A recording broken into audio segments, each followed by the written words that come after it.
Okay. We're not on yet? Okay, you're good. Okay.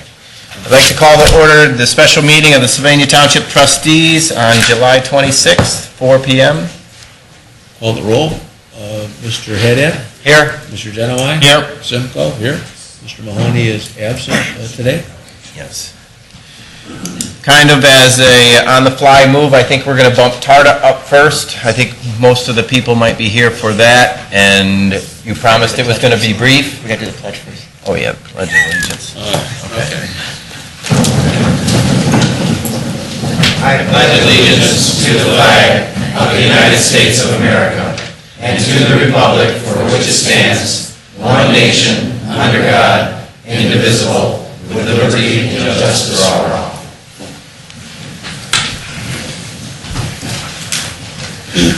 Okay. I'll be real brief on the TARDA issue.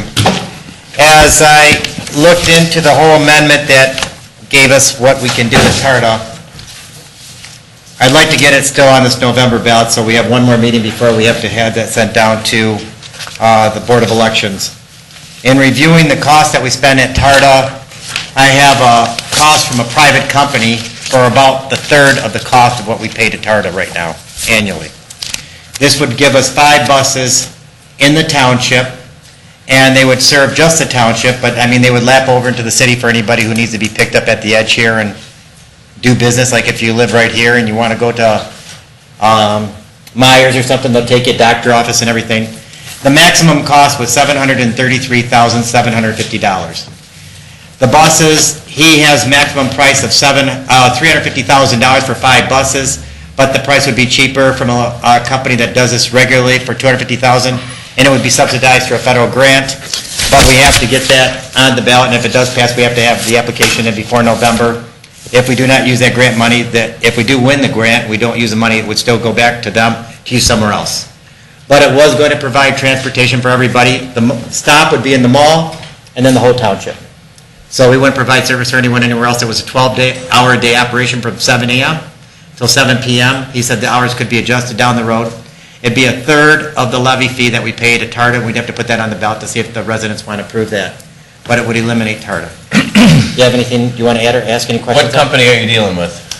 This company is called TLC Transportation, not to be confused with the TLC company that does the handicap accessible people only.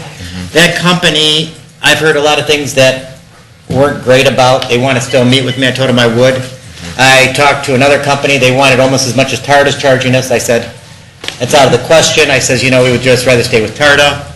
And this guy said that they would basically do all this in-house and do it all locally, and they would drive through the whole township all day long. Anybody needs a ride anytime. It would have 2 handicap accessible spots in the back and seat for 15 people. That way I know we're not going to be wasting money like all the TARDA buses that I see driving around empty. I know you and I see eye to eye on TARDA. Correct.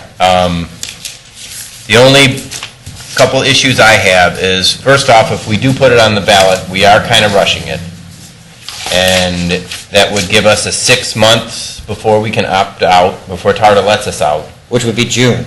And we are paying, our residents are going to be paying the full year for 2012. Whenever we opt out, we're going to be paying the full year. Because they always collect taxes, like 2011 taxes, they're going to collect this next year to 2012. If we opt out in 2012 or 2013, they're still going to collect 2013 or 2014 taxes on us. So we're going to have to pay either way. I haven't seen that yet. What I saw was that, we were going to be paying for 5 months without getting service. We're going to be paying for 5 months without service no matter when we do it. So in order to get this on the ballot, we've got to vote on it next Tuesday. Yes. Okay. What else do you want me to get information for you? Well, our counsel's here. He could agree with me on that, couldn't you, John? That whenever we do opt out, that we're going to have to be paying 6 months anyways of extra time for free because we collect a year in the rears on the property taxes. Well, if you opt out, certainly if it's sent about in November, assume it's approved, certified, it'd be late November, so 6 months would be May. The tax duplicate, you'd be paying for the whole year. If you opt out, if you put on the ballot any general election, that's why it's going to happen. If you opt out at a primary, depending on the primary is, it's going to be hard for to time the 6 months so that there would be no period where you're paying for no service. There's always going to be some period, it may not be 6 months, but there's always going to be some period of time, no matter when you do it, because you only can do it 2 times a year, Correct. twice a year. There's always going to be some period of time where you're not part of TARDA, but you're still paying the taxes for the rest of that tax year. So there's always going to be some period there. Again, it might not be 6 months, but there'll always be some period. And we could do an agreement with TARDA for temporary services to get through to our start to take it effect. Yeah, I would assume TARDA, I'm going to go to their meeting Thursday. Yeah, I'm not an expert on TARDA. Regional Transportation Authorities have their own statute. I've assumed they are like other government entities where they can contract easily with other government entities for services. I have not studied that issue, but that's generally the principle in Ohio law. It's easy for governmental entities to contract with each other. Okay. The only other concern I have is, we will have to get a levy passed. So, If we decide to continue service. Well- Because it says we may continue service, not we shall. I believe that the majority of the Oh, I residents of this definitely want community something. want to provide Yeah. service to the people who need public transportation. So how will we communicate that message as to what dollar amount? And, it is great that we're going to reduce the levy by 2/3, but how, we could be just as guilty as TARDA of taking our own money and paying, that campaign finances. We wouldn't subsidize the campaign. What I would But we got to see get is- money for it. I mean, that But costs money. No, I agree with you, but I'm saying, since it only passed by 12 votes, if we put on November, and it wins by 1 vote that they want to keep it, we're done, we don't have to worry about it. But at least the residents have their voice, But I think, And if it you and I loses- believe that the residents are going to want to get rid of it. are going to want to get rid of it, but we need to have a plan in place, and I think this is definitely the right steps in talking to in private contractors. But I do think that piece that's missing is how do we communicate what the new levy is going to be? And, if you make a mistake when you're dealing with $700,000 or $2 million, a 10% mistake is a lot of money. Oh, I know, but, we could also get the max, which is the $733,000, is the maximum fee that it would be for the 5 buses. We would have to put that on, it would go on the spring ballot in May. We'd start collecting in the summer ballot for the fall, and we'd be able to go on. You have to wait a whole year. No, we don't have to wait a whole year. We could start it in January because we'd say that it would be replacing TARDA Oh, starting January the 1st. collection. It would start January 1st of the following year. We Right, did it right. on Oh, I think you May said you cut in May. We would have that 6 months period where, we would negotiate with TARDA what to do to keep going the service to the end of the year for the people who definitely need transportation. But when I calculate it out, there's only 60 riders a day. And 60 riders a day at $37 a rider out of my pocket is a lot of money, and I'm not against anybody. If I could do it for, approximately $12 a rider, I don't mind paying $12 a rider. And that's what's going to average out to for the residents out here. And you're going to find a lot more people who are going to want to access the system, because if I want to go from here to Myers, I can go from here to Myers and come back here and, walk home if I live in this area here. It's not going to harm me. And I'm not going to wait 3.5 hours for the buses to show up from TARDA. I'm looking at the lack of service that we're getting, the complaints that I get from everybody, including everybody at the Ability Center, says they're always waiting for the buses, and TARDA hasn't done a more effective job. I want a more effective system. And when you look at a cottonwood tree, it grows from a little tiny seed. Somebody's got to start somewhere. We can't just sit there and say, well, let's see and wait what happens, because if we wait happens, it's just going to stay status quo. And somebody's got to give them a swift kick to get going on something here and change the way they do business if they want to keep it going. And if it's a temporary tax for a couple of years, we could end up not collecting it if they get a better system going and we have to go back into it. I just don't want to be footing the bill for everybody out of our residents' pockets. I don't think they want to either. Okay. Go ahead. No, my thing, I would be a lot more comfortable putting it on the primary. That gives us enough time to really dig into it a little bit deeper and to figure out how we're going to proceed with changing the levy amount and contracting the service. The easiest thing, and possibly I agree with you and some of the things I've read. Guy is out of touch with what's going on in our community, and he has continued to tell us what services we need instead of coming to us and getting any feedback at all. He just continues to think that he knows best, and certainly I believe that we know our community a little bit better than he does. And but I would be somewhat in favor of seeing what TARDA could come up with, working with us, reducing some of these excess routes they have in here, and, you know, I definitely want to see costs on a per-rider basis, on a, I'll get you that Thursday.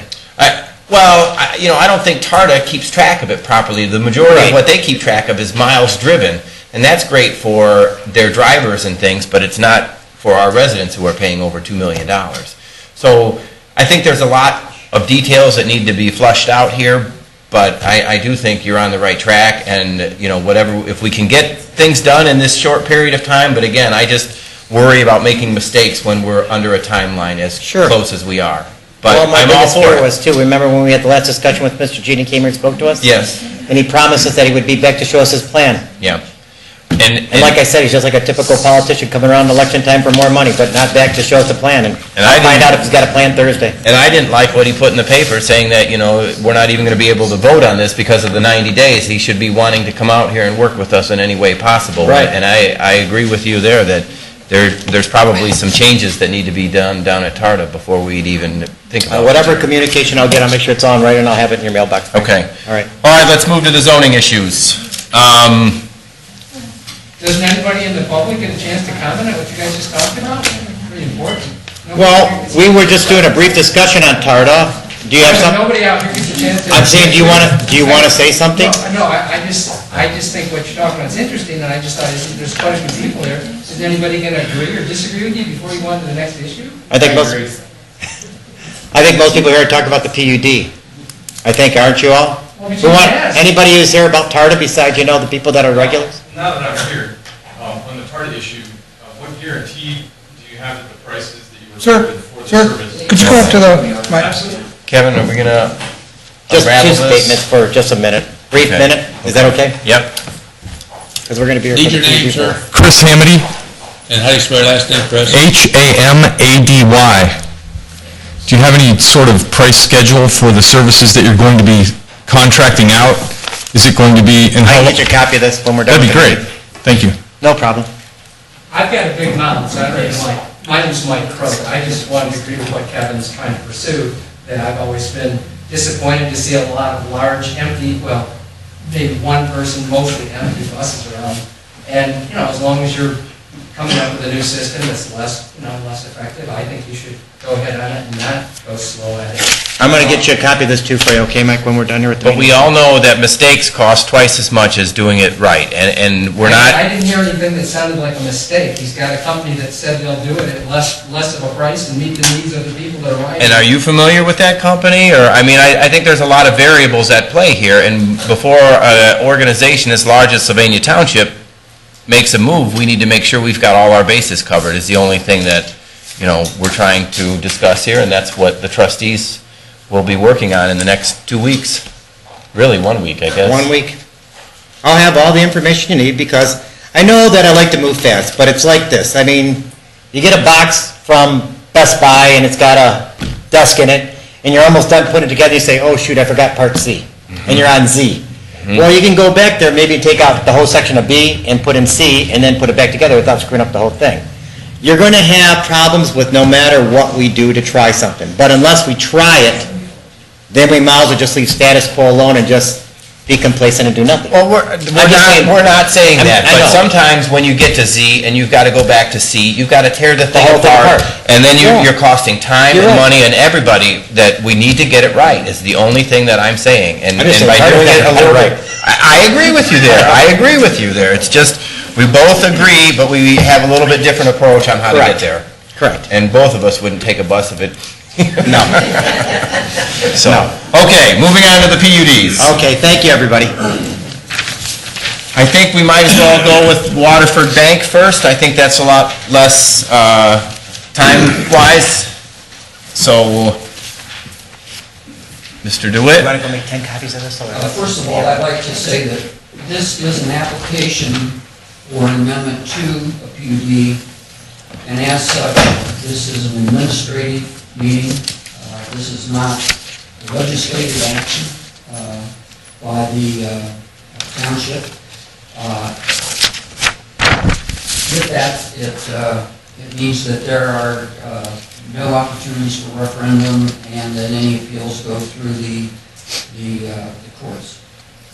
Having said that, the applicant in this proposal is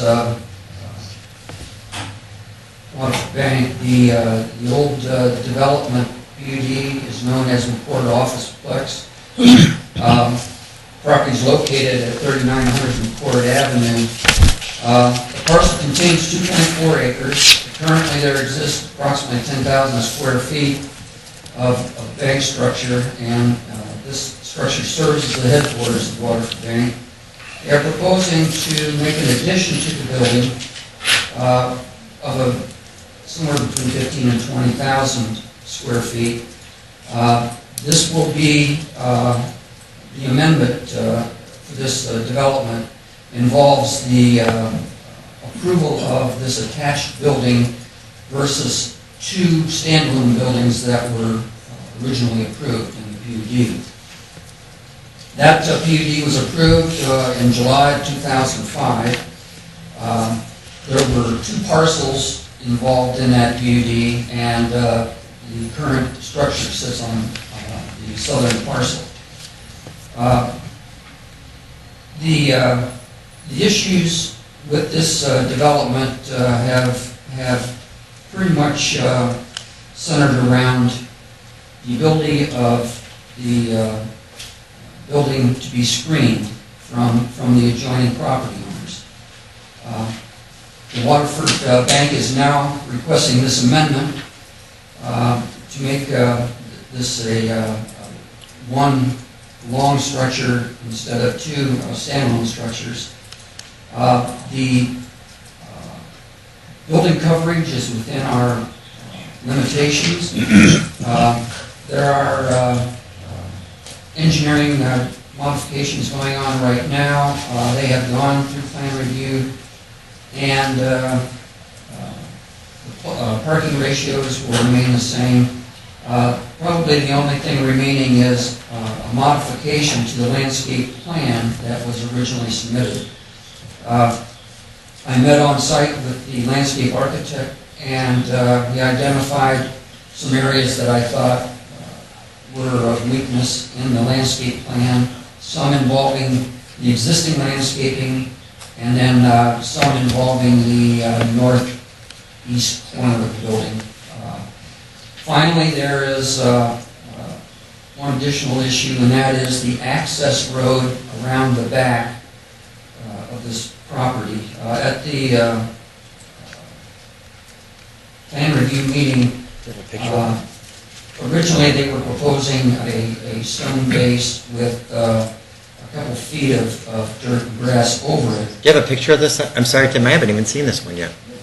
And what they're proposing to do is That's a good answer. to augment that with a honeycomb approach that allows grass to grow through, but it will not be susceptible to... We'll just set them off with everybody. Thanks. It will not be susceptible to climatic changes, so it'll be a much better situation for access. In closing, it's our opinion that one building concept is far superior to the original two, that it will screen out a considerable amount of the noise on the court, and if the landscape plan is submitted, and we're expecting to have an amendment to the original landscape plan submitted within a day or two. Then how can we approve this when I haven't seen anything on this at all? So how can we approve something we haven't seen anything on? I sent out everything. I only saw the PUD for the other one, but not for this one. It was in there. Was it? I mean, I've got the write-up and his got the recommendations and things. I'm pretty familiar with the site, so I'm not... I know the site is, and I've been through the whole thing. Does anybody want to speak on it? So we can figure out what's going on? Do we open a... You can open a public hearing on it. I guess we can open the public hearing portion of the meeting for the revisement of the PUD at McCord Officeplex. Does anybody want to speak? There's some folks. that for this one, or is that for the other one? This is actually, he's probably for this, but she's.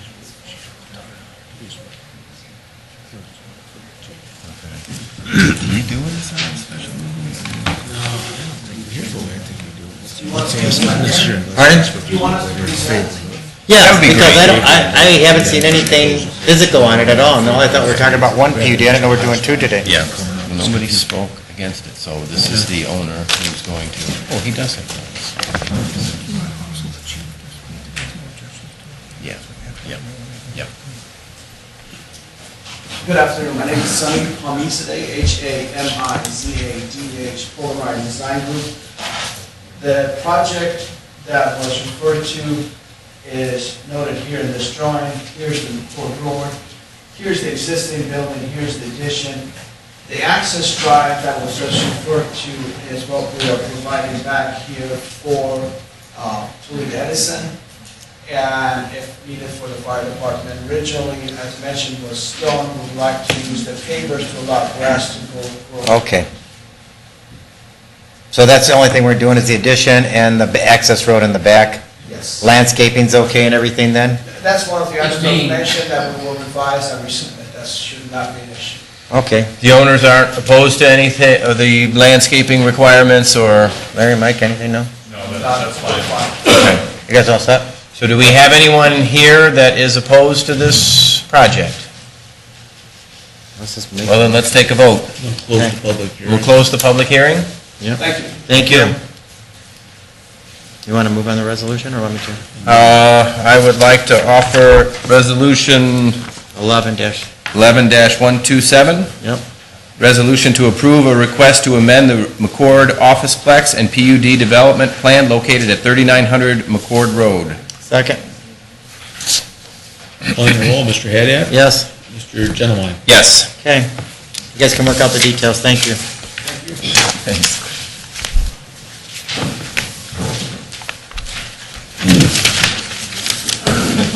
Okay. Now on to River Tree Development. Okay. Thanks, gentlemen, have a nice afternoon. Mr. DeWitt. As we leave peaceful.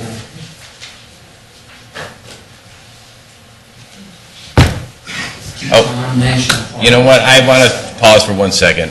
Chief, I know you guys looked at this and didn't have any opposition. I was going to give you a chance to say if you had any concerns about it, but I know, speaking to you prior, that you didn't, but I apologize for not letting you. On the water. Okay, so they met Yes. everything, every question that we had about it, they met everything that we suggested or asked, Okay, and they were working with very well.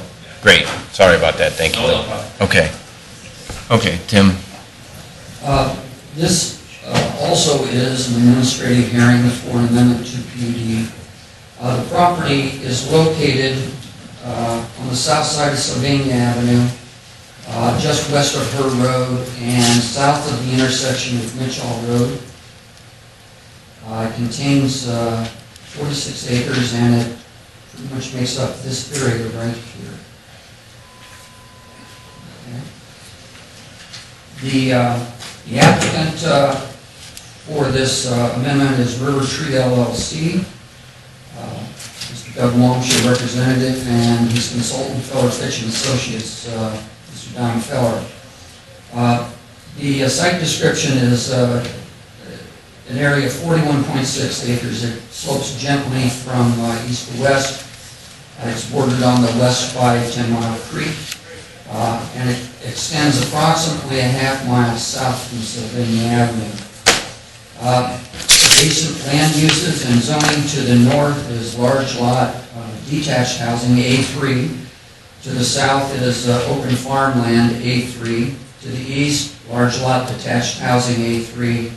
And to the west, residential detached housing, PUD. The land use plan in place calls for this area of the township to be developed as a suburban residential density, which is defined as being between 2 and 6 acres. The development plan was originally approved with a total of 92 parcels, 16 of which, let me bring that up, 16 of which are reflected here on this first cul-de-sac, Twinplexes.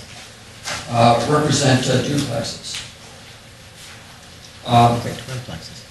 The plan was originally approved with a sign-off on the development plan itself. There's the signatures of the trustee and the zoning commission chair. However, there were no restrictions placed on the PUD, unlike this one. We are assuming that this is what they were approving, but I mean, legally right now, that is the approval as it stands. What's the difference between the two there? There's no real difference on the graphic, Okay. but it doesn't have any of the written restrictions on it. Okay. It doesn't talk about minimum lot size, it doesn't talk about lots, lot widths, setbacks, anything like that. The resolution that was approved also mentions that the PUD was approved from A3 to PUD, but it doesn't mention the densities or anything, again. So officially, that's what got approved. This review is based on what was in the file, that site plan being, I think, representative of what everybody was familiar with. Having looked at the development plan as approved, there exists some conflicting language between a note on the plat that states that any lot can have constructed a single unit standalone building with 5-foot side yard minimums, or a 2-unit building with side yards as shown. However, the stated minimum lot restrictions on the development plan reflects minimum lot width requirements of 70 feet for single units and 90 feet for a double unit, versus what is illustrated in the typical, which reflects a 70-foot lot width for both single and double units. This ambiguity clouds what density was really approved. On its face, the development plan graphically represents a total of 108 units, the 92 lots, and those 16 doubles on the cul-de-sac. The applicant maintains that 92 lots, which were originally approved, were potentially 184 dwelling units based on the note on the development plan allowing attached units. In staff's opinion, the building lot restrictions on the development plan override any graphic typicals portrayed on the development plan, and thus any 2-unit lots contemplated for attached housing would need to meet the 90-foot lot width requirement as currently stipulated. Other anomalies associated with the originally approved development plan involve the failure of the developer to account for the designated 100-year floodway of 10 Mile Creek. The Federal Emergency Management Agency defines a regulatory floodway as a channel of a river or other water course and the adjacent land areas that must be reserved in order to discharge the base flood without cumulatively increasing the water surface elevation more than the designated height. It goes on to state that communities must regulate development in these floodways to ensure that there are no increases in upstream flood elevations. The fact that the development plan preliminary drawing, which is in Lucas County a preliminary plat, did not reflect the extent of the 100-year floodway, provided the illusion that the proposed 92 lots constituted feasible building sites when they actually did not. Staff estimates that approximately 30 of the 92 lots originally approved were not feasible based on the constraints of the existing floodway, estimated to displace approximately 10 to 13 acres of property. The currently utilized floodway is considerably less than what was in existence in 2006. In addition, parts of 30 additional backyards were called out as designated open space in direct conflict with Section 904.3 of the then and for that matter, current regulations which require yards cannot be utilized as open space. When you deduct the floodway and assume that approximately 6 acres of right-of-way also exists in this layout, the developable land shrinks to somewhere around 22 to 23 acres from the original 37 reflected in the plan. The originally approved density, as depicted on the development plan, reflects a 3.0 dwelling unit per acre based on the stated total of 92 lots, when in actuality, that density number reflects a gross density for 124 units. It still remains puzzling why only the gross densities were provided, since previous as well as current regulations require that net density should also be submitted. Had they been submitted and applied to what was being proposed, it would have provided a more realistic assessment of what was being approved. All these design variables skew the final net density for the originally approved development plan. What this all means is that the approved plan was at best misleading as to what was really being proposed and what was ultimately approved. Tim, we can go on and on about this, but we see what the original plan is. Can you show us the new plan and get to the facts of the change and where we're at? He was doing that, but I know, but we're getting too much in, we already know the old plan, and I walked the floodway today for 45 minutes, so I know exactly what's going on out there. The current proposed PUD amendment to the originally approved development plan reflects a number of changes. First, the skewed access point previously proposed to Sylvania Avenue has now been modified to reflect a perpendicular intersection with Sylvania Avenue. Okay, this is the new one? that's the new one. Okay. The proposed access intersects with Sylvania Avenue, but it has an approximate 40-foot offset from Mitchell Road centerline, which does not meet the 125-foot separation requirement of the county engineer's office. A related issue regarding the intersection involves a recent announcement of the new elementary school approximately a quarter mile north of this intersection. The introduction of additional school bus traffic into the Sylvania-Mitchell intersection will no doubt require new considerations regarding intersection improvements with the county engineer's office and the Sylvania schools when platted. The proposed amendment reflects a totally new layout with major access street trending north-south with a stub at the extreme southern boundary of the property. The 3 original cul-de-sacs have been reduced to 1, which terminates in the extreme northeastern corner of the property. From an emergency access perspective, the proposed north-south street has a total length of approximately a half a mile and is proposed to end as a stub street serving well over 50 lots in addition to the construction of the proposed cul-de-sac. But given the contingencies built into this amendment, the road template for this proposal should be based on the maximum number of dwelling units possible, not the number of lots. The applicant has stated that they would be open to further design modifications of the proposed north-south road regarding staging areas and turnaround accommodations in subsequent phases if they were to occur. In staff's opinion, this would be absolutely essential if the amendment is to be adopted. The likelihood of a road connecting to the extreme southern point of this property for secondary access remains questionable.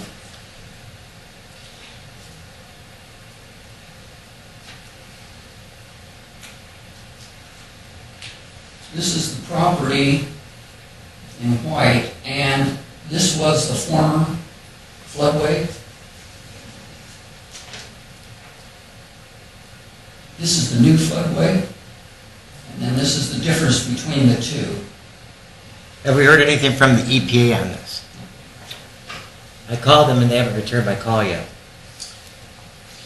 You thought we'd get stormwater through in 6 months. Huh? Yeah. There's pretty much 2 ways to get secondary access into this development. Secondary access the road ends about right here, and access to her road above the new floodway would be one way to secure access, or for that matter, any way, anywhere up or down her road. The other problem, though, is that, there's my cursor there.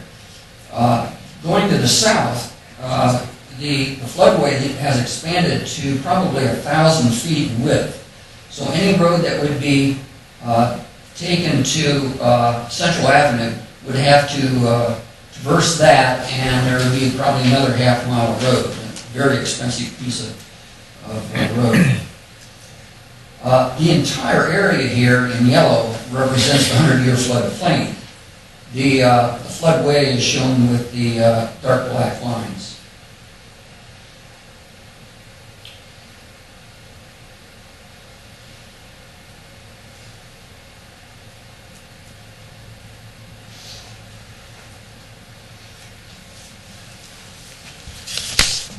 The likelihood of a road connecting to the extreme southern point is questionable at this time. And what that means is, and some of the contingencies that were adopted when the original development plan was approved, was a cap on the number of units that could be developed before either improvements were made to the Mid-South interchange or intersection or secondary access was secured. The amendment proposes to increase the number of previously approved lots from 92 to 103, an increase of 11 lots, or possibly 22, depending on the density interpretation, while reducing the lot frontages from the standing minimum lot width requirements of 70 for single and 90 for double units to what currently is reflected, a 35-foot width for detached housing and 70-foot width for zero lot line configuration. The originally approved density, as depicted on the development plan, reflected a 3 dwelling unit per acre density based on the stated 92 lots.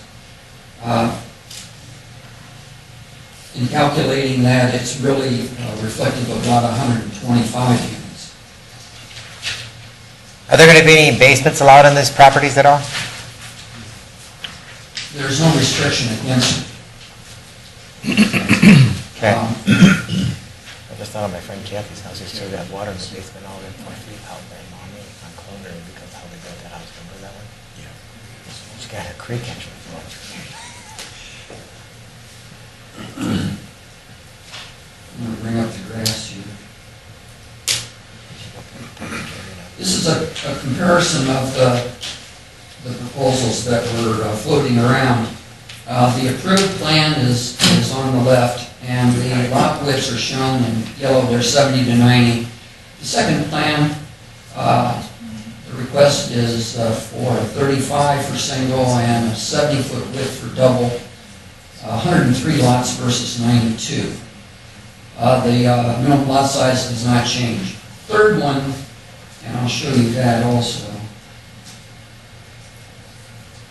is an offshoot of this, which takes all of these double or 35-foot lot widths in here and changes it to the original lot configuration. Taken to its ultimate conclusion here, if this development was developed based on what is implied in the notes, essentially every lot would be a 2-unit development instead of a single unit, which is reflected in this one here. So again, a bit misleading as to what was being portrayed here. Finally, there's a lot of discussion regarding these densities on the new one.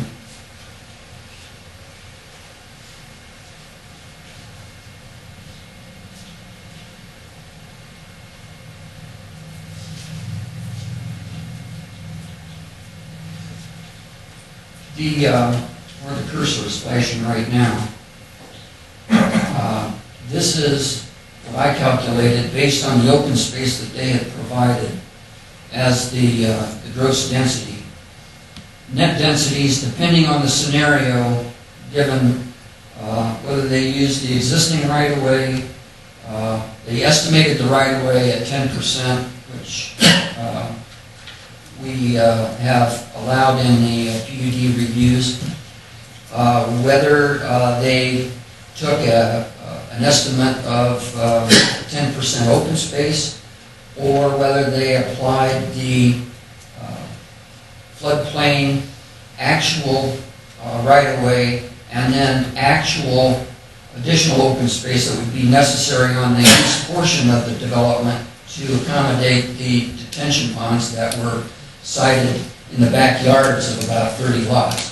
So this thing, if it goes based on 92 lots, the density could go anywhere from 2.21 to a gross.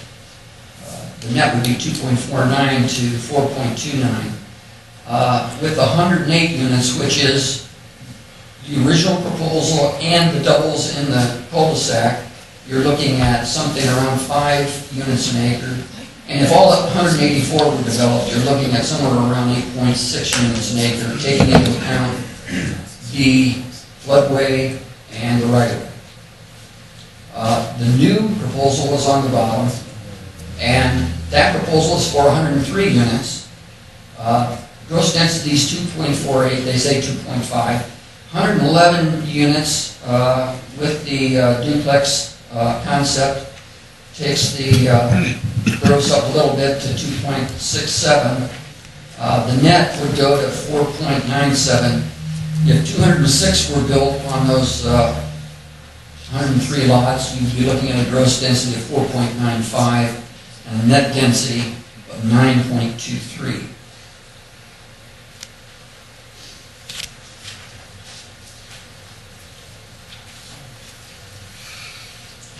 The 100-year floodplain, as I mentioned, was not depicted on the original development plan and is now shown on the proposal. As you can see from the original,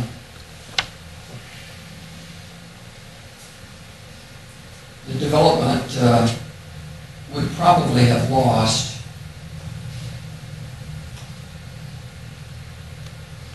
much of these parcels through here, would have been rendered non-buildable. There's about maybe 4 in here that are buildable, and then 2 or 3 at the end. So that whole swath of the western portion of that original road would essentially be unbuildable. That line is approximated with that black line that is running through there right now. Okay. So this is essentially what we're talking about.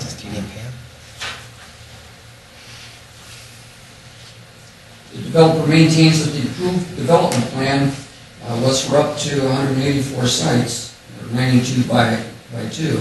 Closer evaluation of the plan shows that 108 of the 184 lots were probably feasible based on the information provided by the county engineer's office in superimposing the new floodway on the old plan. This is based on accounting for loss of lots along the 10-mile drainage, the drainage mitigation requirements that the county engineer's office would require in the northeast portion of the property, and the portion of the property that was designated 4.6 acres open space that was previously used as the detention pond were taken out. Only a small area at the entrance to this property on the original development proved to be true open space that was not part of the lot. Those 3 cul-de-sacs that were originally proposed range in length. The first one furthest to the north was 1,500 feet, the second one was 2,000 feet, and the last one was 2,500 feet, all in excess of Lucas County cul-de-sac standards. Extending the length of the cul-de-sac beyond the maximum allowable length is first and foremost an emergency access consideration. Factors to consider include the densities that are proposed, the width of the proposed road, the ultimate availability of secondary access, proximity to defined hazard areas, adequate fire flow requirements, and excessive slopes and marginal aspects of terrain. The approved ingress-egress consisted of singular skewed offset access point onto Sylvania Avenue. The original approval was conditioned upon no more than 70 dwelling lots being constructed by the county engineer's office prior to improvements being made to Sylvania Avenue or the ability to secure secondary access. It is strongly recommended that this element be changed to reflect units instead of lots, given all the issues associated with proposed density. The vesting of the original development plan was established through a protracted review process in 2010. The finding was made by myself that grading activities which occurred within the floodway and within the allotted 2-year time frame allowed by the regulations met the definition of site preparation. Staff finds no real justification for the approval of the revised River Tree Development Plan as currently proposed. We're curious to know why the developer believes that an increase in density is warranted given what was originally approved. Much of it was not feasible to construct based on major floodway hazard constraints, which were not depicted on that plan. Furthermore, the means to achieve the secondary access was not provided for in that original plan. In our opinion, it still remains questionable given the constraints to the south. If all those deficiencies existed at the time of the original approval, one would think that a more realistic proposal would have been submitted at this time. Since the original approval, additional traffic impacts are being introduced into the Sylvania-Mitchell intersection with the construction of a new central elementary school approximately a quarter mile to the north.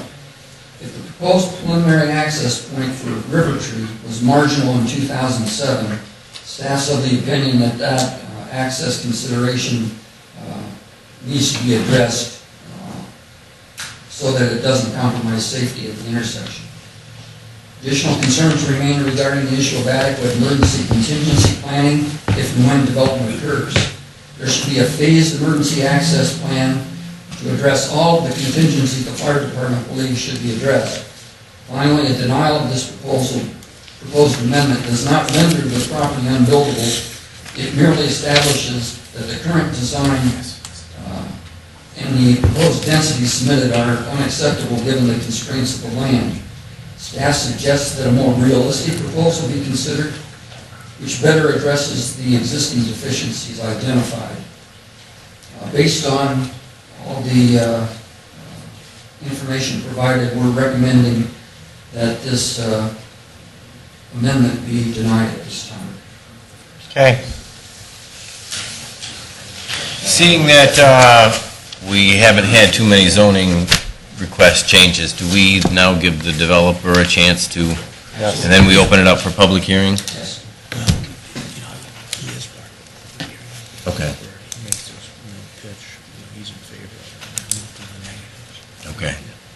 So at this time, we'll open it up for a public hearing or public input, and we ask the developer and his representation to come up and address the concerns.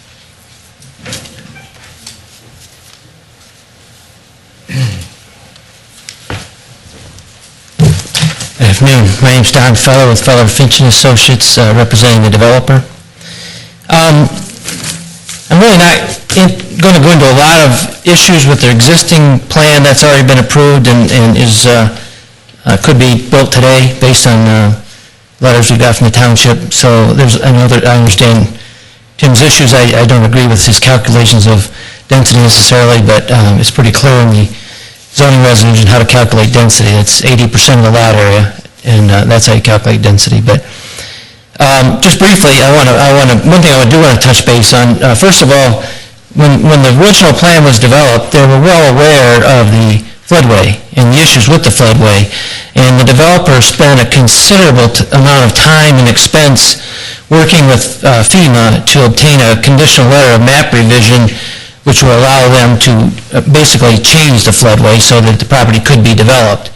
And that was what the original plan was based on, was the conditional letter of map revision that was issued by FEMA to modify the floodway and allow the development to proceed. So the floodway was really not an issue. I mean, it was an issue, but that issue was resolved. So in the original approval, the floodway wasn't part of that. I mean, was recognized and had been dealt with.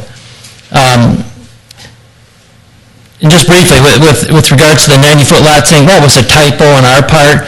The details on the drawing, the lot widths that were shown in the drawing on the original plan clearly indicated the lots were going to be less than 90 feet wide. That was simply a typo on our part, and I was not aware of that until actually yesterday when I got Mr. DeWitt's comments, and that should have been corrected back then. But that's neither here nor there. We're looking at this plan. The reason we're doing this plan is the floodway has been revised by FEMA effective in August. The new floodplain maps and floodway limits are being issued and will be officially in place as of next month, which, as you can see on just the west side of our lots there is where the floodway now exists. And in order to accommodate that and not have to change the floodway and not have to go to the extensive work that would be required and disruption of the 10 Mile Creek and everything else, the developer chose to work within what the new floodway is going to be. And you can see the configuration of this property is such that it does not give you a lot of options. There are existing developed lots to the east along her road, which does not allow for an access through there unless we put a stub street into somebody's backyard, and I doubt if they would really appreciate that, and probably would never go anywhere. To the west, we have 10 Mile Creek and the floodway, which, as you can see, the developer is working with the Lucas County Soil and Water Conservation District to develop a conservation area there with reforestation of trees, natural plains, to create a conservation area there between the development and 10 Mile Creek. Which leaves the only other access, of course, is to the south. And the Lucas County Planning Commission indicated in their comments that they would like to see a stub street to the south. And I know in previous discussions in this project with Mr. DeWitt that he was concerned about another access to some way, and the only way is to the south. So that's why we showed a stub street to allow the potential for future development. Now, I appreciate that that's maybe very difficult. I mean, in lieu of that, the developer would certainly be willing to consider a cul-de-sac at the end, rather than a stub street, to provide a way to turn around and get back out. Bottom line is, the plan we're showing today, if it were developed with all what we call two-family lots, or actually zero lot line lots, individual lots but zero lot line, if it were developed completely with those type of lots, the maximum number of lots would be 150, which is a density of 4.5 units per acre. And that's based on the 80% of the lot area divided by the number of lots. The issue with the street, the entrance at the street, and the skewed entrance, and Mr. DeWitt's correct. The original plan showed a skewed entrance, which was developed in conjunction with discussions with the county engineer, was how that came about in order to make the entrance and not have the county engineer preferred not to have the 150-foot offset. They would rather rework the intersection to do that. However, we've been having discussions with the county engineer, and as a result of the new school that's coming in, and their plans are to put a roundabout at that intersection. And they have indicated that if that's the case, then our road would be geometrically worked into that roundabout. But at this time, we don't know what the geometrics of that roundabout are going to be, so we basically showed the street just coming out straight for, whatever we do is going to have to meet county engineer's requirements, and we'll, obviously, during the development of the plans, we'll have to work closely with him to do that, and we could end up doing something similar to the skewed entrance at the original plan if necessary, but at this time, until the geometrics of the roundabout are designed, nobody really knows how that's all going to work in there, but whatever it is, it's going to have to be done with the approval of the Lucas County engineer to meet his satisfaction. In fact, in regards to that, one of the issues in their comments was, and Tim was correct on the 70 lot maximum before he was required to put in a turn lane into the development. What the county engineers told us is in the development of the roundabout, the turn lane won't be necessary, and what they're going to do is request the developer to take the money they would spend on a turn lane and contribute that toward the roundabout. to help pay for the roundabout, along with grant money and school, I guess, is going to contribute. So that's what he has indicated to us at this time, is that rather than delaying a turn lane until there's 70 units or 70 lots, whatever, he's going to request the developer contribute the cost of the turn lane so they can use that toward the roundabout, and then turn lane would not be necessary. I guess the bottom line is, in a nutshell, that's kind of what we're asking for, is the plan we've showed. If there are issues about the density and then the number of lots, certainly we're more than willing to discuss that. But, bottom line is we're requesting the amended plan as Tim showed you. And as I said, if they would prefer a cul-de-sac at the end, we're certainly agreeable to providing that. I did bring some drawings showing what it would look like with a cul-de-sac if you'd like to see them. What, is it standard practice to kind of leave it open as to whether it's going to be a single family or zero lot line type situation, or in most PUDs is that spelled out a little bit better? Well, it's spelled out specifically as to what the density will be. There's no way to plan the transportation linkages without knowing what the density is going to be. Normally you plan for the worst case scenario, okay? There's a lot of difference between 184 and 92. So, the average daily trips, national standards would suggest no more than 500 average daily trips on a cul-de-sac. And if it's a double situation, those usually generate maybe 680 T per unit versus 9 for a single family, 9 to 10, okay? So the average daily trips go down, but the density goes up. So, you're probably looking at somewhere around 40 that would meet the national standards that exist. The reason that we put the different configurations there, the two-family or zero lot line versus single family, and we do that a lot nowadays on single-family residential planning and developments. And the reason is, this is a project that it's going to take several years to develop, and nobody knows what the market is. Nobody knows, a developer doesn't know if the market is going to be for the zero lot line lots, whether it's going to be for single family lots, whether it's going to be 100-foot lots, 70-foot lot. It's, in today's economy, in today's situation, you have to try to be as flexible as you can, and that's why we've provided that flexibility in the plan. Depending on the market, these could all be 100-foot lots, we just don't know, and we're just trying to provide the flexibility of either one. As I said, as it's laid out now, the most you could have is 150 lots if they were all zero lot line lots. Whether that would be the case, I don't know. If they were all 70-foot lots, you'd have 75 lots, so who knows, Okay. Like to open it up to the rest of the public to get there.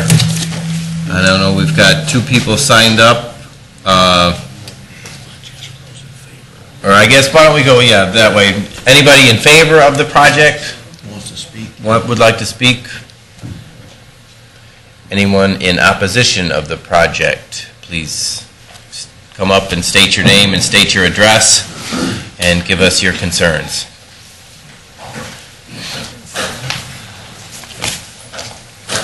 Chris Hamady, 8941 Sylvania Avenue. I'm kind of shocked. You say this was passed originally in 2007? I didn't hear anything about this. My other neighbor never heard anything about this. Now, it may have somehow got lost in the mail. Had someone contacted us, that field, I have never seen that field in the spring less than 33% underwater.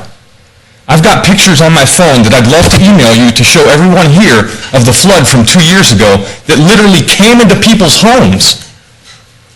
And if they make these changes, are they going to guarantee that the changes they make to that floodplain, if any water diverts into my front yard, which is a pond every spring already, if I incur any damage, will they guarantee financial restitution? Or will the township? Which one are you on the, like if you're looking at the entrance on Sylvania Avenue, there's what, 4 houses? Right where her road is, not the corner house, but the next one. Okay. Right there. Yep. There's a pond in my front yard. The person directly behind me, John Perry, is an engineer that works on bridges and roads and designs bridges and roads. He said there's no way that they can fix that floodplain without that water going somewhere else in a much negative fashion. I can't believe that the farmer who's on the west side of that development wants that excess water diverted into his field. But I could be wrong. The last thing that I'm kind of upset about, I mean, had I known about this prior, and maybe I don't know how but we live right next to each other. Neither one of us remembers getting the notice about this hearing in 2007. You're putting in duplexes. You know, I bought my house in '98, and since then we've put a substantial amount of money into that property to you know, improve it, and I believe that we've improved it a great deal since we bought it. And I voted for every tax levy that came up, and I support Sylvania more than anyone. Yet, if they're duplexes, what is the cost going to be of that duplex? Is that going to affect my value of my property? Is it going to make my investment that I proudly invested in Sylvania, is it really going to make it grow? Or is it going to reduce the investment that I put into this town? Do you want to see these pictures? They would be very helpful if you could email them to us.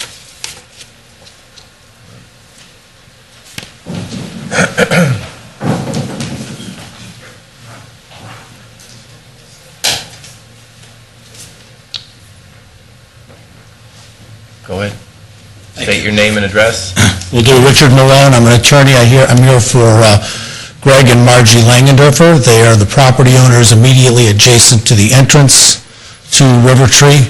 My address is 7654 West Bancroft, Toledo, Ohio, also in the township. The Langendorfers were involved in 2007 with respect to the impact that this development would have on their property. As I indicated, they are the property immediately to the east of the entrance. And the entrance road will go directly by their property as you're coming south into the development.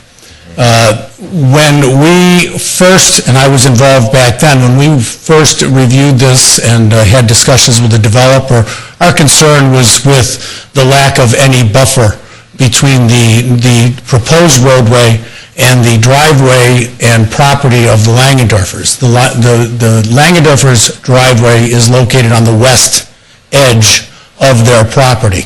And in fact, that driveway almost matches up directly to Mitchell Road.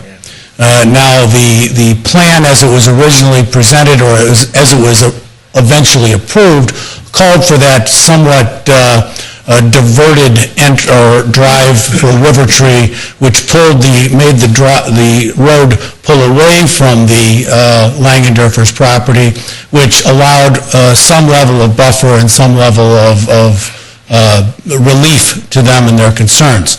The new drawing depicts a parallel roadway. As you can see, there's the drift away from the Langendorfers' property, leaving a relatively nice-sized buffer zone.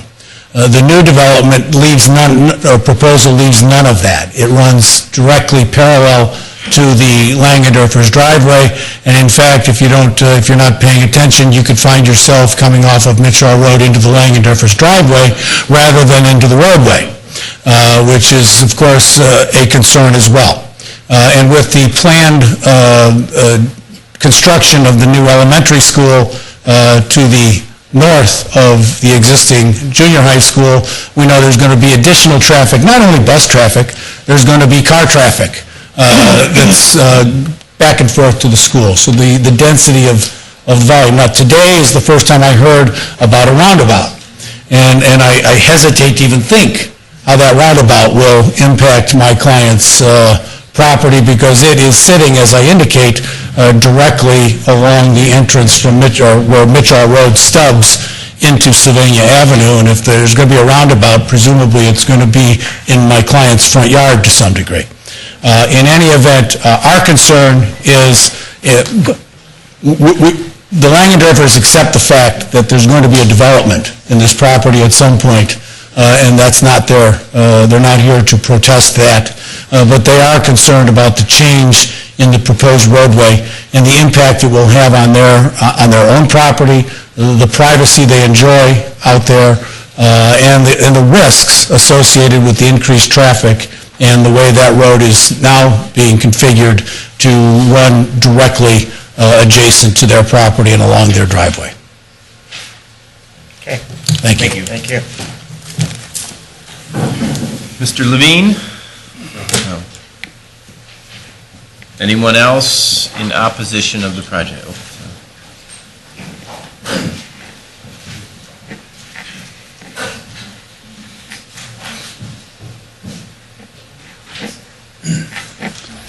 My name's Randy Miller. I also live on Sylvania Avenue, right next door to the Hammonds there. You know, there's a lot of issues that seem to be unresolved here. The water is a big thing. I mean, I'm on the understanding that behind Timberstone is a floodplain. Now, there's 40-some acres back there that was available for a school. They couldn't build, so they're building closer to the creek. Okay, so when they start building these houses, that water is going to be dammed up. It's going to, when you see these pictures that he sent you, it's a mess, a huge mess. You know, I have a hard time believing that they're going to be able to put these houses in this development and keep them from flooding. I mean, I've been out here, I've been a Sylvania resident all my life. I've been out here for 26 years, and there's not 1 year that field's not underwater. You know, I don't know how, if they put basements in there, good luck. You know, if they don't, they're going to have a hard time keeping these houses dry. And, you know, it's our tax dollars that are going to be paying for all this damage. Bottom line, the traffic is going to be ridiculous. There's a dead-end lane. I don't know how a fire truck's going to get down there and turn around, especially the trucks they got now, the wing in the back. Flood insurance. Yeah, so I don't know. There's a lot of unsettled issues, I think, that go along with this whole development. I agree. The flooding out west has been, you know, a problem for quite some time, and you know, I do think it has improved drastically over the last couple of years, but you know, I think it is be a struggle. When they start building that up, this water's got to go somewhere. It's going to go toward, I've already seen Timberstone flooded out in front. You know, when they dam that up, which they're going to have to, they're going to have to build that up somehow to put houses in there. When they do that, there's also a pump station down there. That thing's got probably a 25-foot hole, probably 15, 20-foot diameter, that if that floods, now we got sewage coming up. So, I mean, all these issues, I don't know if they've been looked at like they should be looked at, or they're just being looked over. And that pump house, I can tell you, every time it rains right now, that alarm goes off. And the guy told me, I went over and I told him, I said, how can we shut that alarm? I don't want to hear that every time that thing blows. He says, let me tell you. He showed me that hole. He said, that alarm don't go off, and we don't get to it, that's what you got coming up. I live across the street from it. Quite frankly, I want sewer water coming out in my front yard. And it's going to be a big problem.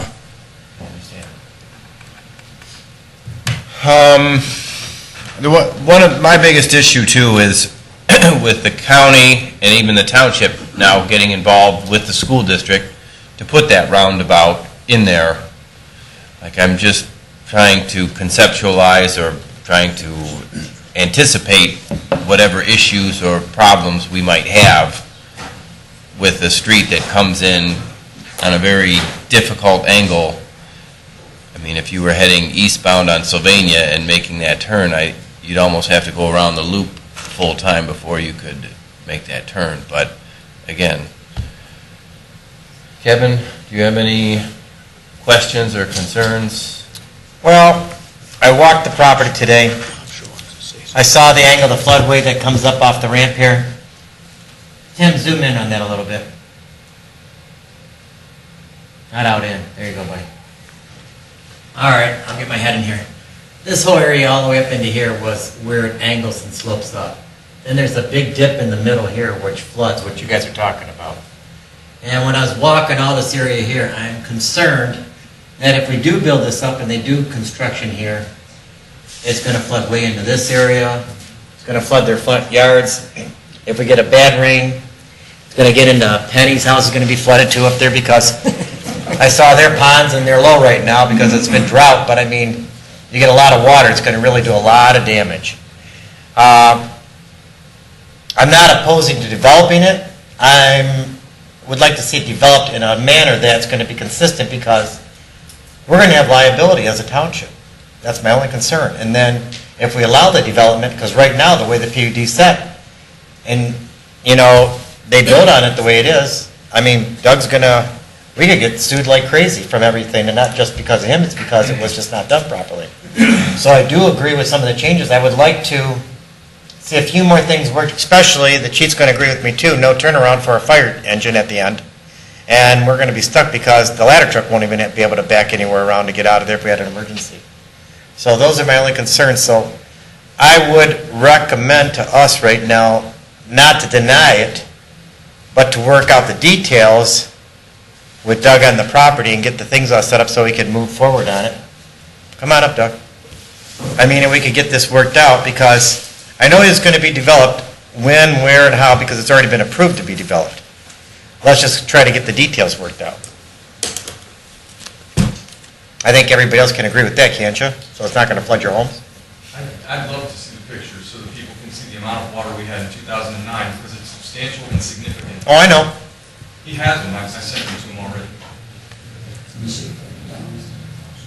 You can, you just have to figure it out. Mr. Wamshire, Go ahead. state your name and address. Doug Wamshire, 9840 Sylvania Matamora Road, Sylvania. I'm not a great public speaker, but the bottom line is to whoever has concerns here, I'll be happy to answer them. I'm sorry if somebody wasn't notified, but I know that everyone within the certain distance, when we went through this before, and we had the public meetings downtown, and we went through the township, through zoning, and through trustees, we did go through all the legal sides, and we thought that, as far as I would know, that everyone within a certain distance would have been notified at that time, or at least would have known about it. The things that we're talking about here tonight are things that I am aware of. I am aware of the flooding. I was aware of the flooding, and we did our research on the property, and without going into details, we spent a lot of money doing what they call a CLOMAR, and we got a letter of map revision in order to do the first plan. And when we did the first plan, Tim, could you put the first plan up, please? Thank you. No, that's not it. There you go. There. Okay, so when we put that plan in, we had the ability to build that subdivision as it is, and the way that the flooding works is that you have to create the same amount of storage area that currently is created by the existing property, and that's all done with calculations through FEMA and through the Lucas County engineers and also through our engineers. And we were going to have to create an area that would take exactly the same amount of water that is contained on that property and any flooding that's seen in any of those pictures, which we have seen too. And we were willing to do that in order to create that particular project. But what happened since then is that we were then dealt a new set of cards which said they're going to move the floodplain and they're going to make the line further east. And that's a map that's coming out in August. So we went ahead and we said, well, instead of trying to go through and put another $35,000 to $45,000 in a CLOMAR, we decided to move forward and eliminate a chunk of the project. Tim, could I have the second plan then? Sure. Thank you.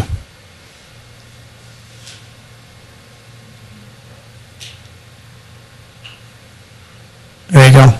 So what we did was we went ahead and we made the whole area along the 10-mile all floodway area. And simply put, whenever you fill a site, if you take a end loader, earth mover, and you take out a pan and you remove the soil in the lower part to create a larger storage area, you can take that same amount of dirt and put it up above to create a buildable area.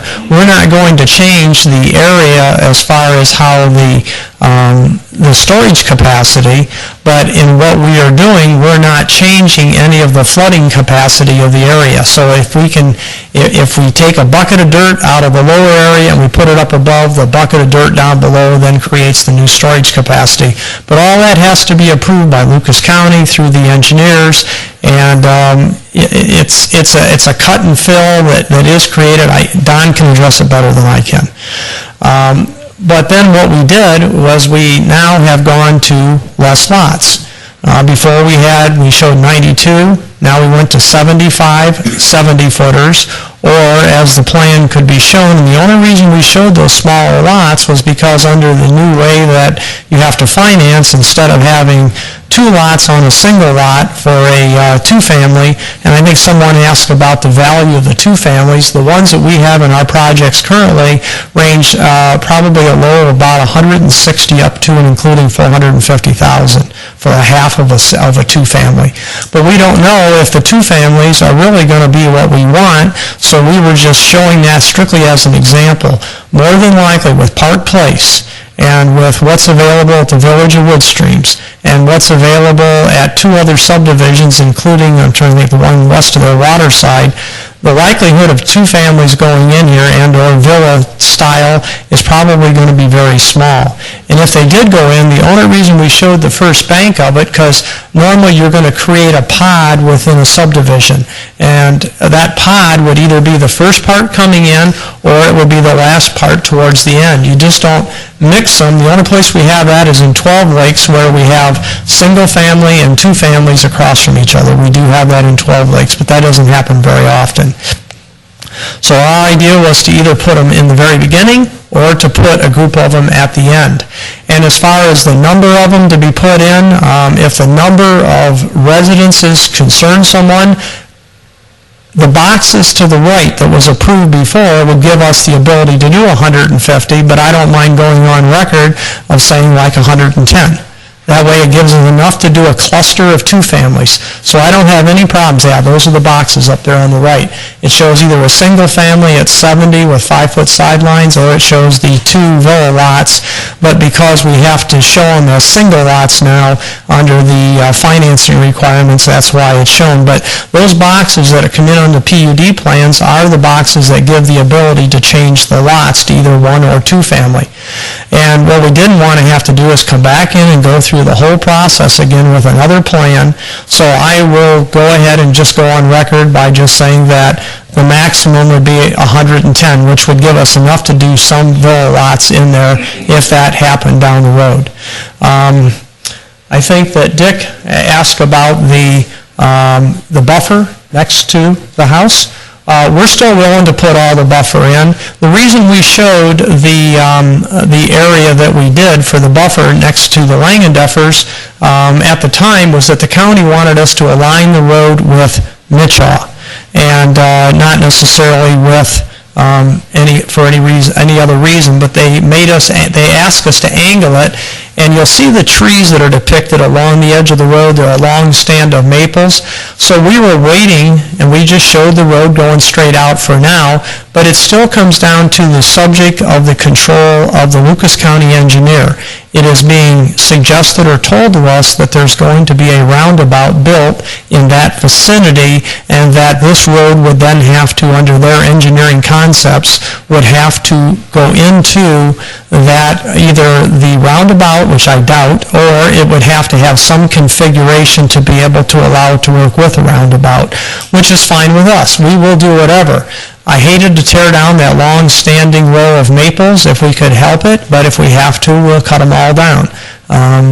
They're just nice trees. Now, when we first came here, we were asked by the Langendeffers and also by Mr. DeWitt to tear the house down. We were going to rent it at one time, but we did tear the house down. Then we went ahead and we put in a manhole across the street for the sanitary extension, and then we moved some dirt within the project. that's how we started. In fact, right now, and it doesn't matter to me, but I'm saying right now as an example, I mean, the Langenduffers park right next to it with their camper, and that's all well and fine, and we're willing to put trees right back along there to give them some type of relief as far as between the street system that the county ends up telling us, and I'll go on record to say that you can put it in the minutes, that we will put the trees in.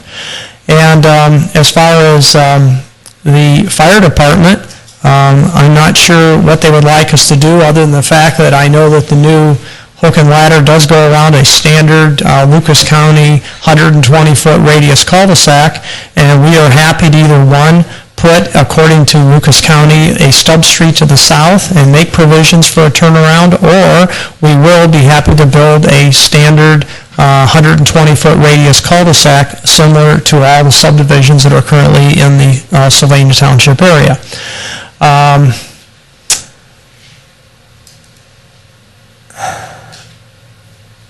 I guess having said all those things, I would like to have it specifically asked of me of this particular project from the one that is currently approved. What we are asking for is basically less lots and more open space from the plan that is currently approved. And that's really all we're asking. If you want to bring it right down to the bottom line, we're just saying we'll put in less lots and we'll make everything to the west all open space. We're still under the same configuration and same total as far as floodway and everything else. I mean, the gentleman that brought up behind the school, I understand. We've got the same thing over off of Sylvania Matamoros. We've got the same thing on the ground on Brent. We've got the same thing on the ground that's east of Centennial. We've got floodplains. The entire township is in floodways or floodplains. And sometimes it's 2 inches and sometimes it's 2 feet. But there's no question that areas do flood, and we would not be allowed to add any more water to push it anyplace else other than can keep the same amount of property. And Tim, if you'll go a little, I don't know how to say it, but a little bit up to show that pond up there. And there you go. The hard surface water, we will have to design a retention pond that will then accept any of the street water that would normally not be right now contributing to that property, go into there, that would rise, and then after the rains are over with, that will then meter that property and the water that is contained in there back out, and that will also have to be approved by the Lucas County engineers. But I would really love to answer any questions that you've got, because I don't know what else I can do other than go with less lots and more open space. And I don't know how else to offer something. We can build the other project, but because of the new floodplain line, that basically the only reason the floodplain line is moved is because it was on the west side of the creek, and they've now realigned it to put it down the center of the creek versus being on the west side and partially on the east side, and that's really what happened. So we're just conforming to that and taking out the number of lots necessary and not putting any of lots within the new floodway area as it is shown on and depicted on there. And as far as putting a stub street to the south, or going to Central, or going back out to her, if somebody had a piece of property on her that they wanted to develop, I will agree to extend a stub street to the east to allow that development to happen and put the stub street in, and or I will put it to the south if whenever we get there, or I will be happy to build the cul-de-sac and use a traffic common device in between, which is within the traffic code in order to appease the fire department. So that's everything I can offer, and I'll be happy to answer any questions of anyone. Now, can you put up the latest plan? You're going to get good at this before it's over. So this area here, the conservation easement open space. Yes, sir. You are actually going to dig some of that out to Yes, make sir. sure that that retains as much water as that property does now? Exactly. You have to. You cannot, I cannot fill that area. To go there, or how deep do you expect to dig, or does this all have to get approved by the Army Corps? Or It has to all be approved by the flood certification through the Lucas County engineers, and the term for it is called cut and fill.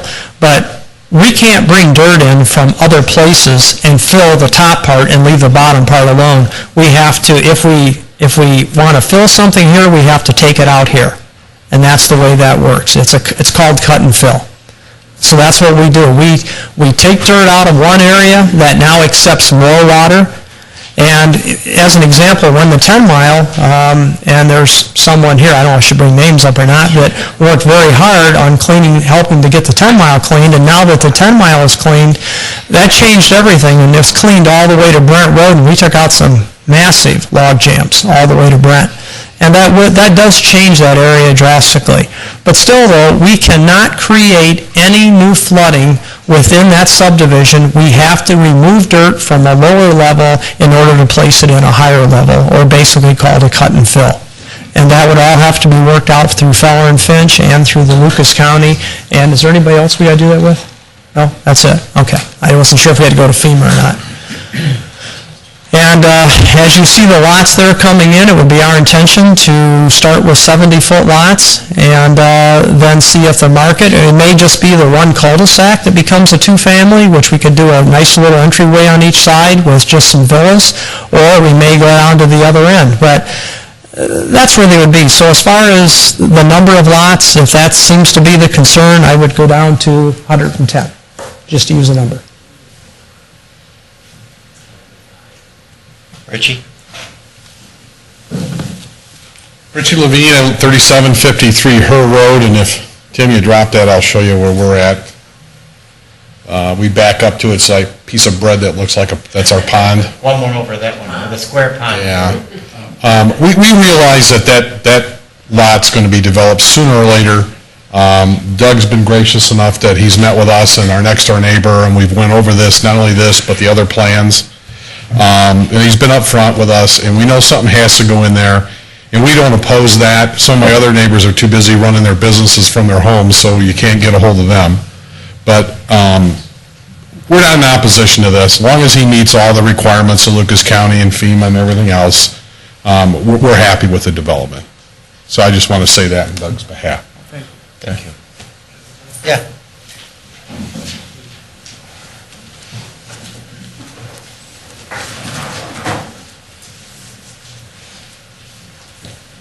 My name is Scott Langendorfer, and I live at 9041 Sylvania Avenue. I'm the third property, and I believe, on Sylvania Avenue there. Again, not necessarily in favor of it, but if it does have to happen.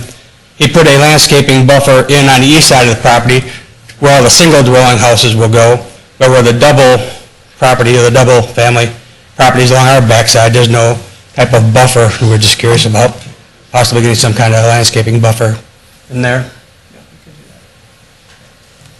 So you say you can do that? Yeah, no, I'm saying, if we do a two-family concept around there, with single families, we normally don't do it. The only place we do it is wherever we have, like we did show it up there where we have an open and common space along the east property line. But whenever we have single family, abutting single family, I'm just being honest with you, we don't do that with single family. But the current plan is for two family. Right. If we do it with two family, I can tell you we can do that. Okay. But you won't know when you're going to do that, or if you're going to do that for some time. My guess is right now, we're going to go with single family when we're trying to start. Don't you think? Did you, sir, have another comment?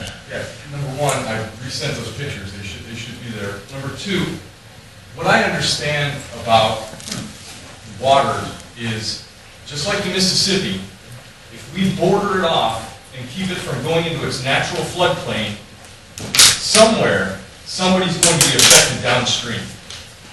And right now, we're basically going through this similar situation with the Mississippi, where they've buffered it off so many places that now the water can't go anywhere into the natural floodplain, and now it's affecting places downstream, like the golf course down on Central Avenue. It's always underwater. Is it going to be even more underwater? And how does that businessman feel about knowing that you've blocked the water from taking the natural floodplain, and now it has to be diverted downstream? So it just really concerns me that people downstream of this development are going to be affected with this development. A couple of items that I kind of see this as. Number one, our hands are somewhat tied because the initial plan was approved, and they could start building tomorrow if they chose to. I do appreciate that they're coming in and trying to improve the plan and trying to deal with the situation. I think we all agree that flooding is a concern in the western end of the township, and certainly, you know, you don't get flooding any more worse than right along the 10-mile creek there. So we want to make sure all those things are addressed and as good as possible.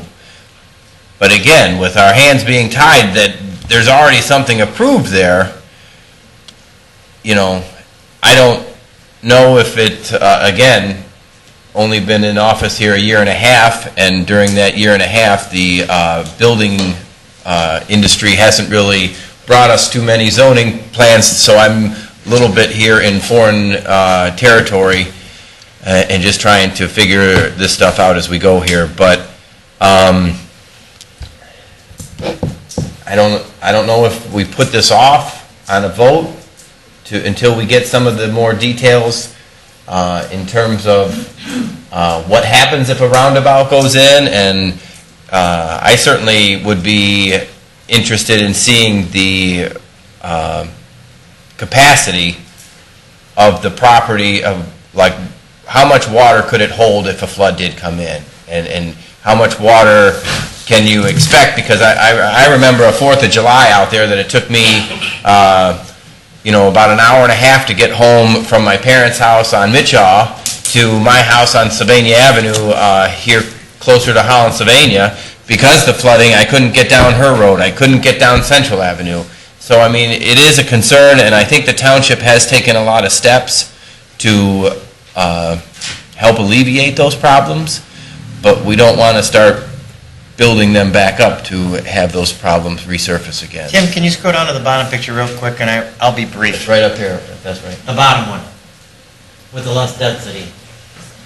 I'm looking at a fact that since the bridge is over here, if we came in with the road this way, turned up, you're gonna at least infiltrate to the people's property, that way they would have buffer there. And at the end, put the cul-de-sac, and like Penny and I have been working on stormwater things this whole time, the less impervious surface that you have, the better you're gonna have drainage to keep the water flowing down, instead of, you know, trying to control more into the retention ponds, which is gonna create more flooding in those areas, because that retention pond, unless you're gonna build it at least 80, 90 feet deep, is gonna be having to suck up a lot of that water, because that's a very bad flooding area out there. So I mean, to keep it around a 15-foot or less retention pond, which is, kids are gonna drown in impossible too, is what I'm looking at. So I mean, if those changes were made, I wouldn't have a problem opposing it, because with the less denser, with the 70, you know, I think what do you have on here, 75 parcels, you're gonna have a lot less impervious area, so you're not gonna have that much absorption sitting around trying to go to a retention pond. It's gonna penetrate the soil better.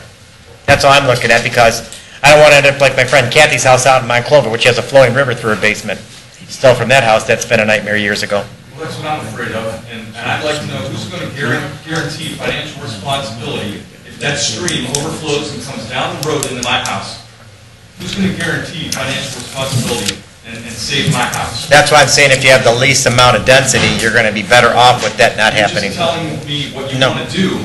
I want to know who is going to be liable financially if this thing goes in and that stream overflows and it takes out his house and my house. And we have never had a flood reach our house. My front yard's been a pond, but it's only 20 more feet and it's in my house. Oh, I know. And my neighbor right down the street, it went into their house in 2010. And frankly, I don't understand why you can't see the pictures. I'm the director of technology of a high school. I know how to email. Well, sometimes it's the size of... To see the size of the floods that we already get out there that are highly relevant to this situation. Sometimes the size of the attachments takes much longer to receive them, and sometimes even I think our filters will pick those off. So I appreciate, you know, again, I'm going back to... Because it's my house. I understand that. I mean, like I said, my parents live out there, and we've dealt with the flooding issues for years, and, you know, it's something that I want to make sure is addressed and addressed properly before we move forward. You're disconnected. Photo was last updated at 2:21 p.m. See on the bottom there? Where it says disconnected in the yellow, your triangle there? I'm connected. But I mean, you might not be getting access to it. Maybe try shutting down Outlook and bringing it back up. Yeah.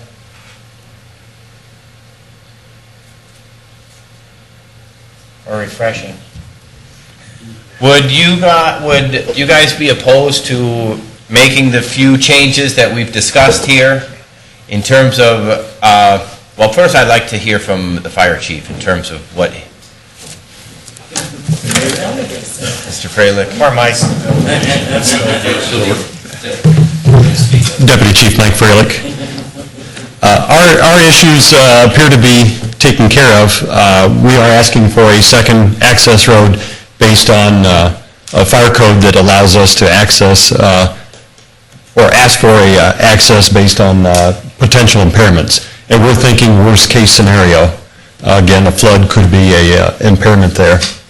And then the approved turnaround, and he's already agreed to make a turnaround at the end of this street, which would allow us to get back out. Now, when you're saying you're requesting a second entry, you're thinking something coming in off her road? A second access road somewhere to provide access to that subdivision should the main access off of Sylvania Avenue be blocked. Be blocked, flooded tree. And that would be for any reason.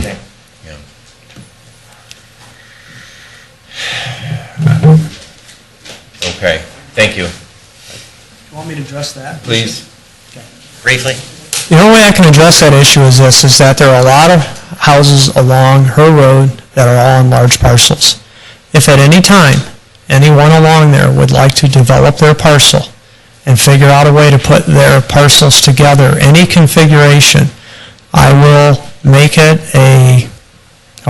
official, that we will stub a street to their property so they can continue back out to her. We will provide all the necessary utilities, but as of this date, I am not aware of anyone that adjoins directly east of this property that does not have a nice house that would like to have a stub road into their property. And if they would, that's fine. I will agree to do it. If now or in the next 5 to 8 years that somebody steps forward and says, hey, I'd like to do a project up through my property, that's okay. You can put that in the minutes. I'm okay with that. And then what I'd like to have is, I say I'd like to have, I would like for Mr. Feller to address this, the flooding idea of, I call it the cut and fill. Maybe he can add a little bit more to it, because that's really, I think, the meat of the problem here. Yeah, I do too. Don Feller. Briefly on the drainage and the flooding, et cetera. First of all, we're required by the county engineer and have been for the last 20, 25 years. Any new subdivisions are built, we have to provide stormwater retention or detention. And what that is they look at the amount of water that leaves the site or the rate it leaves the site prior to development.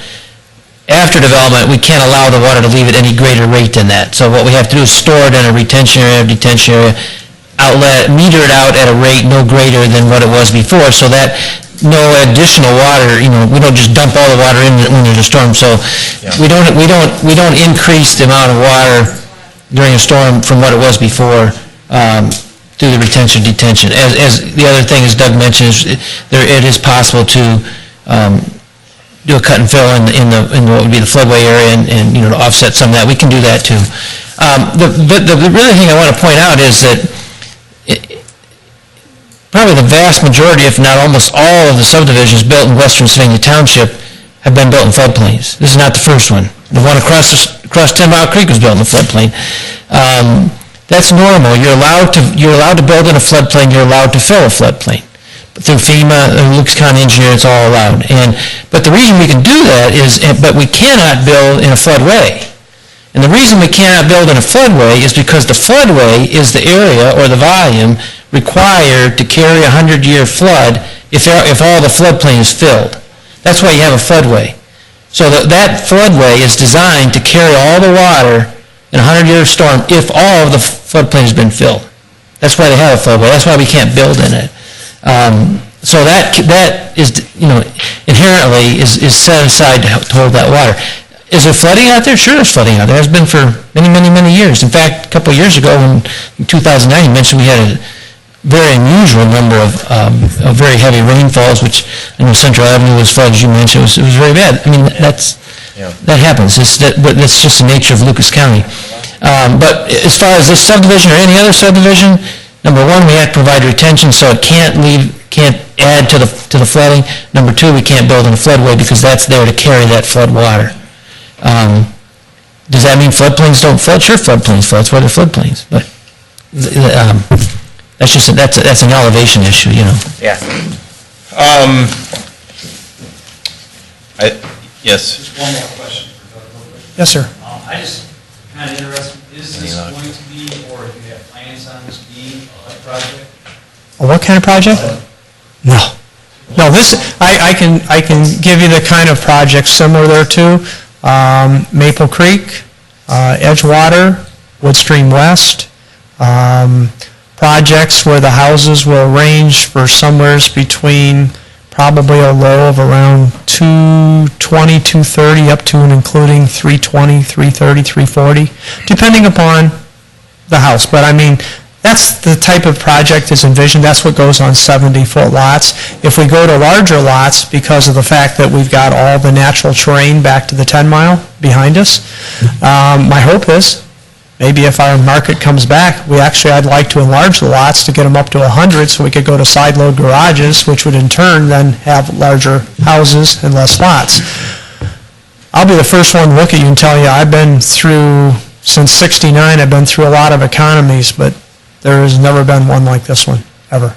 This is the worst housing economy I've ever seen. I thought '79 was bad, but this one's just a kicker. So we're hopeful that it comes back. I hope it comes back as fast as what it went down. But until it does, and it begins to tell us what we need, the market that we're in right now is actually 70-foot lots. We're not putting in any more villa-type lots.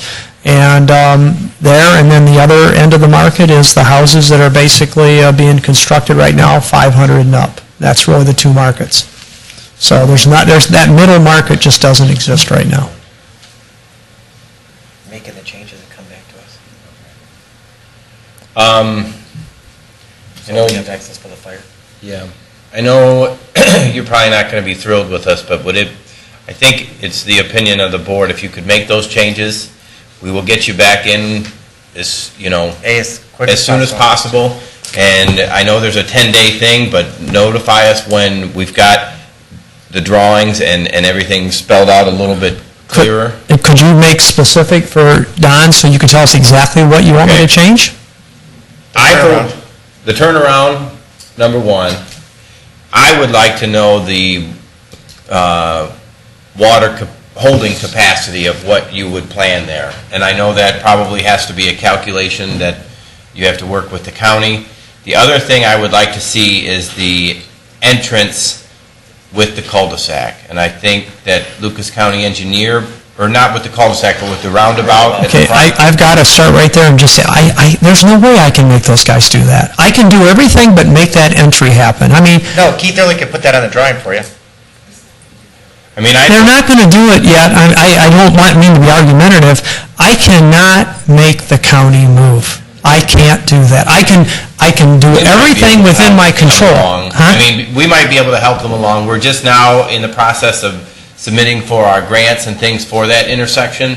So I think that project is going to move along pretty rapidly.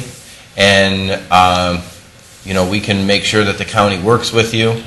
But I think that is a legitimate concern, particularly for the Langendorfers who, obviously their driveway is going to come off of the cul-de-sac or the roundabout there, and that's going to be a kind of a whopper-jawed thing in there, and I think it's important to kind of get a visual on that. And like I said, it is in our goal to submit something to the county for our grants here within the next couple of weeks. I know it's on our slate, and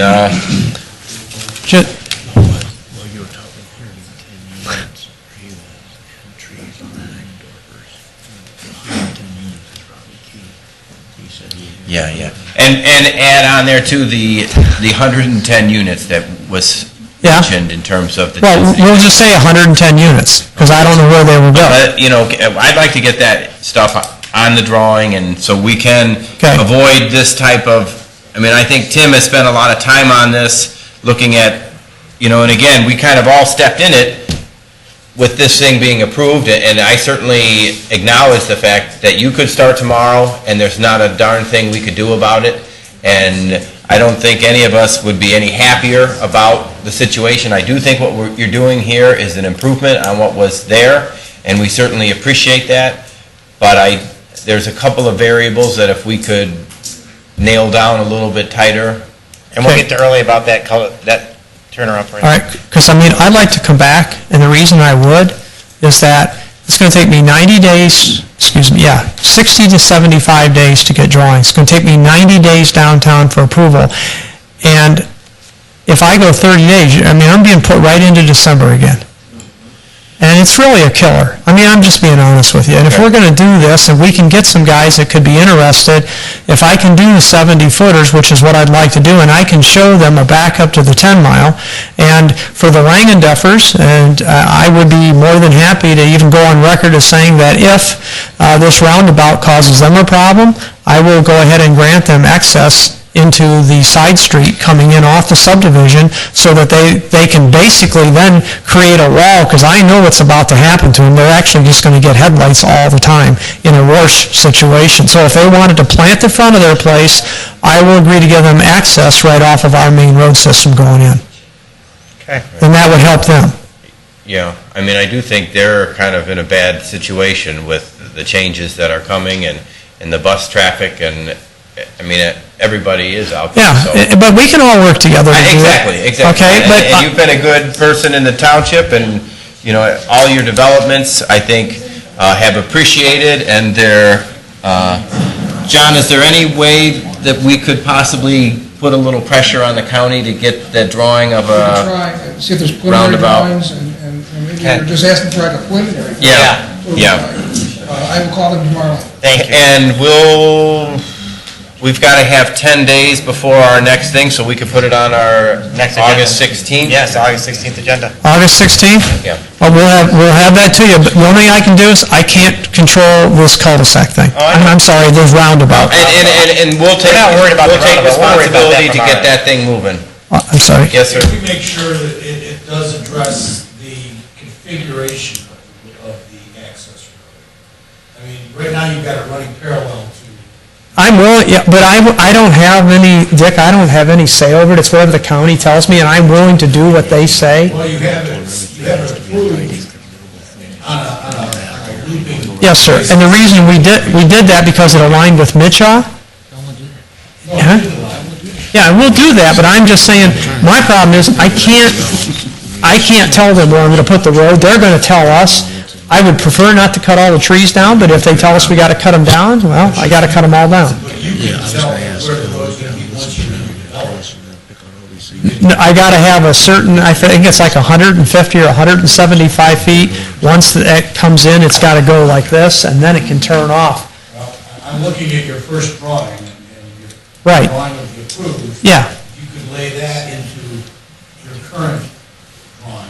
Right, and I don't have a problem with that, but it'll be up to the county to tell me if I can or not.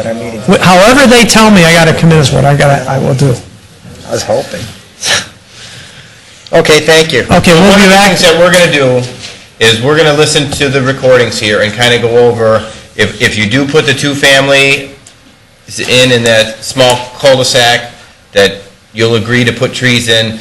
Yes, sir. As our attorney sitting out here, he's saying this stuff has to be in writing. And so we'll get those items, the cul-de-sac at the end of the street, and the easement to the Langendorfers, if the roundabout does go in, we'll get those things. And it might not even be something they want, but at least you're offering it, and I think that's... It's an option. Yes. It's some way it's an that... option.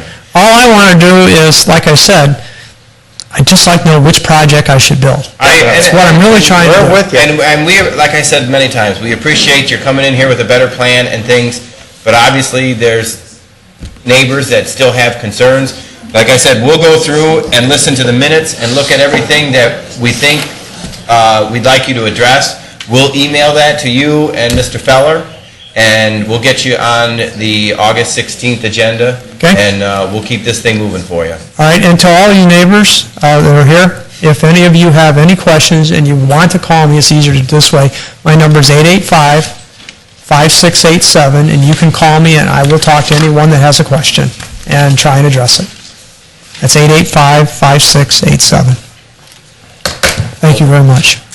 Well, I appreciate everyone's time, and I certainly appreciate everyone's cooperative attitude here. It's something that, we've got to get through, and as I've said many times, there's something out there that I don't think anybody wants to see built, and we continue to improve on it, and hopefully we'll address everyone's concerns. And with that, I would like to offer a motion to close this meeting. No, we have to close the hearing first. Oh, close the public hearing section of this meeting? Okay. I got one final thing I forgot to mention about the TARDA issue. When I was going through the TMACOG study, Portland, Oregon, which is 500,000 people plus, they have volunteer people who drive people around. They don't even have public transportation system.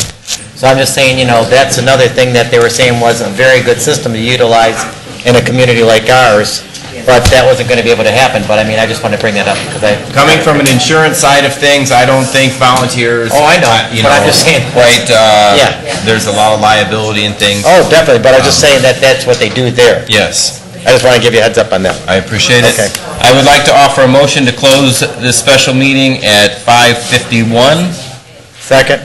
Mr. Haddad? Yes. Mr. Genowine? Yes. Okay.